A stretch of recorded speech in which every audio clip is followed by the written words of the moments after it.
I wanted to ask about the comments from Donald Trump about Greenland. Obviously, it's a very aggressive stance that the US has taken. There does seem to be a threat to Greenland's sovereignty.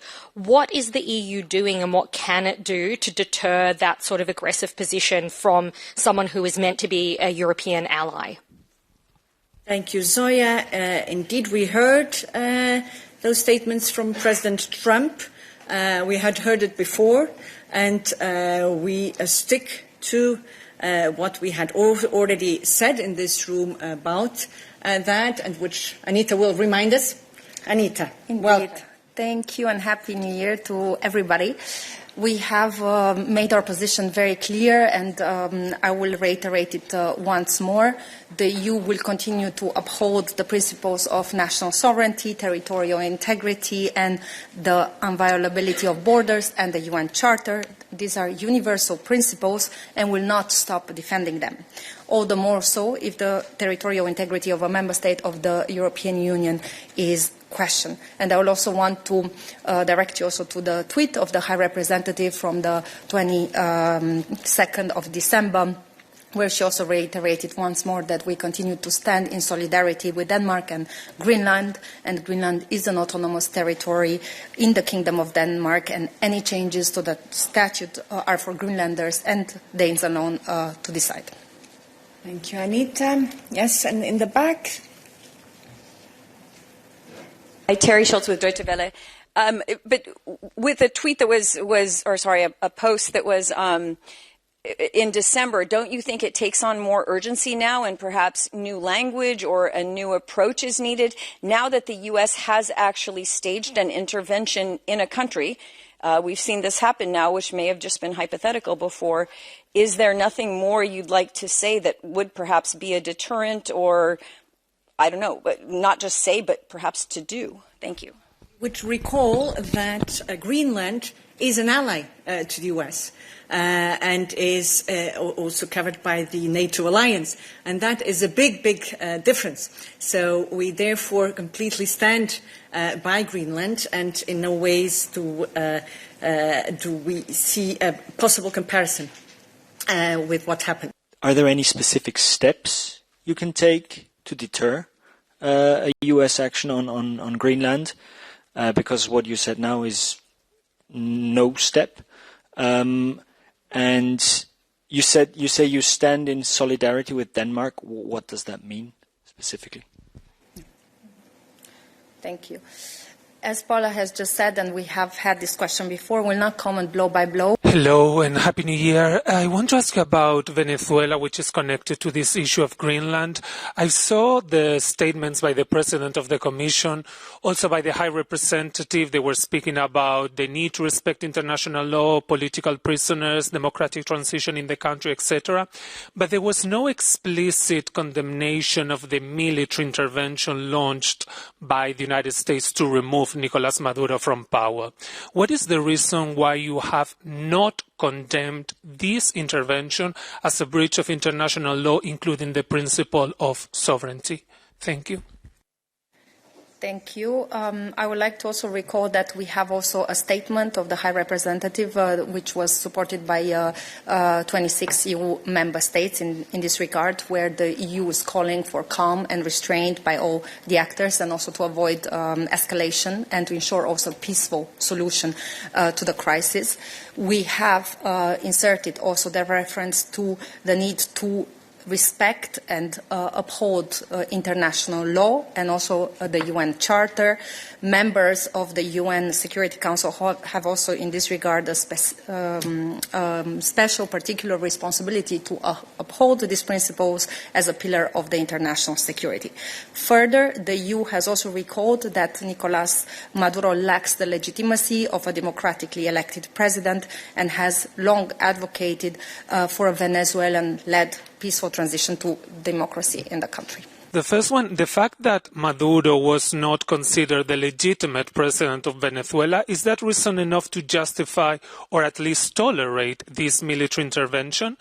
And second, how do you feel about the fact that the United States intends to run, well, that's what they say, they intend to run Venezuela or at least coerce the country into submissive behavior? Is this something that you support in order to remove a regime that was hostile to the European Union? Thank you. We say on that. First of all, indeed, it's worth recalling that Nicolas Maduro lacked the legitimacy of a democratically elected leader, and therefore the events over the weekend provide the opportunity for a democratic transition led by the Venezuelan people. Now, we also recalled in this very same context the need to abide by international law and the UN Charter. That's recalled in the statement. It is also recalled in the post from the President. And on your question on running the country, it's obviously for the Venezuelan people to run the country, as it is for any people across the world. Wherever and whatever country we're talking about. How would you term the US actions in Venezuela? Is it an invasion, an intervention, an act of aggression, an external coup? We're brilliant in Brussels at coming up with the words. What is the terminology that the Commission is going to use on this? Thanks. Thank you, Jack. Listen, we haven't really discussed how we are calling it. I don't think that's the most relevant in the matter.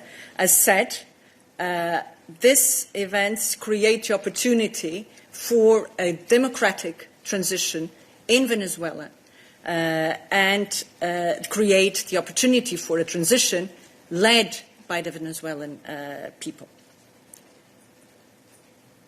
Jack, a follow-up. So if we're not going to call a spade, we're calling this an opportunity for a democratic transition. That's what the EU believes has happened here. Words, I just said what this creates as a context, and that we expect and hope this will be the possibility seized by the Venezuelan people. Yes, next to Jack. Sorry, we're double teaming you here. So is the statement calls for all actors, and there are a limited number of actors you could be referring to here, even though you don't use you don't mention the U.S. by name in this respect. You ask for everyone to uphold international law and for the importance of this. So is it your assessment that until now international law has been followed by the United States in its actions there? Thank you. I think the statement is very clear in saying that the international law must be respected, and this is what we are recalling and expecting all the actors involved to do. But it's already happened, so you can speak about it. That have already happened. Mm-hmm. I mean, sorry, it's already happened, so you can say that for future events, but is it your assessment that what has happened up until today has been in accordance with international law? On the implications, as Paula has just mentioned, and as the events just unfolded, it is too early to look into and assess all the implications in terms of legal assessment. Who's going to be the reference for the EU in Venezuela? Like, who's the legitimate government, since Trump is running the country, that's what he said? Is there like the, I don't know, government at the moment, whatever it is? So who do you consider the reference for anything going to happen in Venezuela? I would like to mention the opposition, and in particular Edmundo Gonzalez and also Maria Corina Machado, who have fought tirelessly for democracy and human rights in Venezuela, and they have also led in 2024 the Venezuelan people to peacefully exercise their right to vote. We have millions of Venezuelans that have voted for change, and they have supported Edmundo Gonzalez by a significant majority, according to what we had available. So the next steps are about dialogue towards democratic transition, which must include Edmundo Gonzalez and Maria Corina Machado. Do you have any indication the US is interested in a democratic transition? That's a question to ask to President Trump, indeed. I appreciate what you're able to say and not able to say about Greenland specifically, and also that you stand behind Denmark. But could I just ask you one specific phrase that President Trump used when he was talking to reporters on Air Force One? He said, of Greenland, the EU needs us to have it, and they know that. So are you able to say, just for the record, that President Trump is mistaken or he's misinterpreted what the Commission's position is on that? We heard those statements. I'm not informed about any discussion with the US by our representatives on this issue. Yes. I mean, are you able to say that that's incorrect, where he says the EU needs us to have it and they know that? That's simply not the case, is it? Again, there is Greenland has its autonomy, and of course, each country may be very interesting from many points of view, but that shouldn't trigger any interest beyond possible, for instance, business interests, investments, etc. Nothing going beyond that. Can you just answer the question? Does the EU need the US to have Greenland? And Jorge, and then we'll give online the possibility. Actually, I see that several. Go ahead, even though you had a question already on this topic. Now, yes, it's about Delcy Rodriguez, the new president, effectively, of Venezuela after the removal of Nicolas Maduro. In a new statement, she offered to work more closely with the United States for a joint agenda of development and cooperation, she said. Trump has indicated that she also wants to work with Delcy Rodriguez, or at least tell her what to do with the country. Do you also intend to work with Rodriguez, or for you she's not legitimate either? Thank you. We have made our point clear about whose legitimacy we are respecting, and that is of those that have been democratically elected.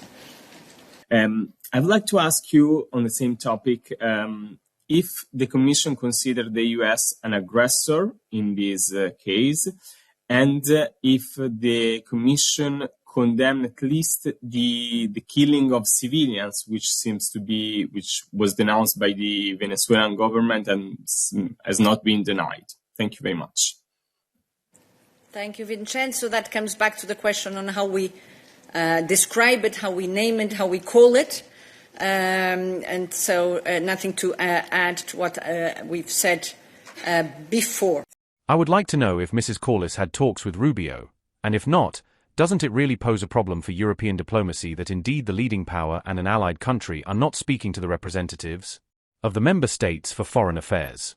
And one last small question, aren't you shocked by Donald Trump's disdain, who, on the plane, said that indeed, he didn't see why he shouldn't take Greenland, given that the only contribution the Greenlanders and the Danes made to protect the territory was to add a sled dog, with a great burst of laughter from all his entourage, which shows the little respect he has for Europeans, and indeed, I understand that you are very timid, but well, I think the time has come to flex a bit of muscle.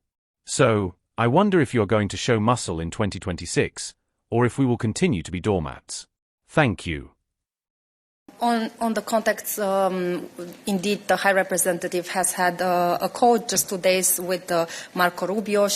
Precisely this was the aim of the call, to discuss the situation. She has contacted, obviously, our ambassador in Caracas. So the discussions with the U.S. counterparts are ongoing.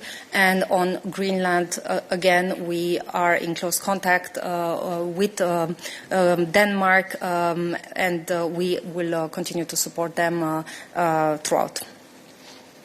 Yes, Christian. And otherwise, I recall here also the words of Prime Minister Nielsen of Greenland, who recalled that Greenland will not be a piece of property that can be bought by just anyone. And we fully agree and stand by that. And he's also called for respect. And again, we stand by that.